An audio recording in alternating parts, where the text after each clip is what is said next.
tumaas na naman ang ating mga metal, ano, mga tanso, mga kabubog at kuan. Yan ang ating kuan. Iba-vlog sa araw na to habang nagpapatali tayo ng bakal na pan-deliver natin, no. I-update ko na naman kayo dahil tumaas na naman ang presyo, ano. Maraming tumaas ngayon, isa-isahin natin. Kaya mag-ready na kayo ng kuan, ng inyong mga kuan, ballpen at saka papel para malaman natin, isulat nyo kung ano-ano ang kuan nagbago, ano. Siya nga pala, itong i-update ko sa inyo ay sa kuan, sa PS Laguna, no. Doon sa 7S Tanawan, Batangas ay laging mas mababa lang sa mga aluminum ng 10 hanggang 15, no. Sa tanso naman minsan mas mababa lang ng 6 hanggang 15 din. So ganun lang ang diferensya nun, no, para hindi na natin siya isa-isahin, ano. Ngayon kung ready na kayo at hindi pa kayo naka-subscribe ay kuan, mag-subscribe na kayo para updated kayo dito sa ating mga vlog tungkol sa junk shop business, no. So simulan natin mga kabubog.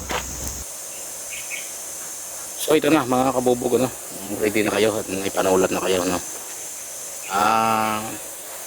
Ito na yung kuan, yung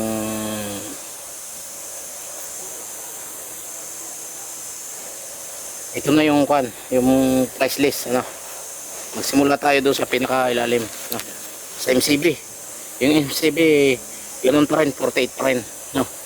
Yung bate, yung tingga ganun pa rin, 95 pa rin. Yung SS201 ganun pa rin. Hindi, tumaas ng piso, 32 naging 33, ano. Yung 304 70 ganun pa rin, 70 pa rin.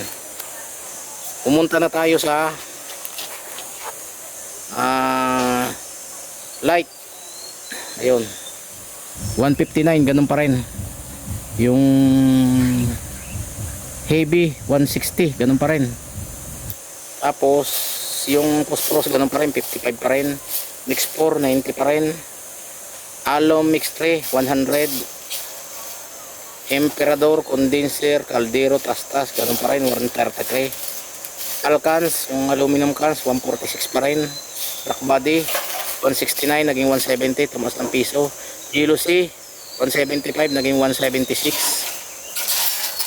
Alum wire 188 pa rin. Zinc 132, tumaas ng piso naging 133, no. Condenser 367 naging 370.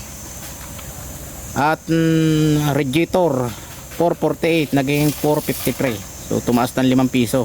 Yung bala na tanso, yung tingga, ano, basyo ay 477 naging 483, yan, tumaas din.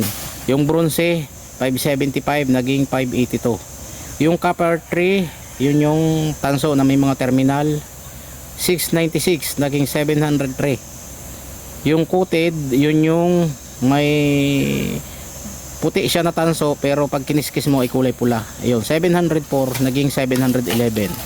At dumako tayo sa class C, 729 naging 736. At dumako tayo sa B, 769 naging 777, yun. So magkano tinaas? 8, ano. At sa pinakahihintay natin, class A, ayun, 792. Ano ngayon, hulaan nyo, 792 ngayon ay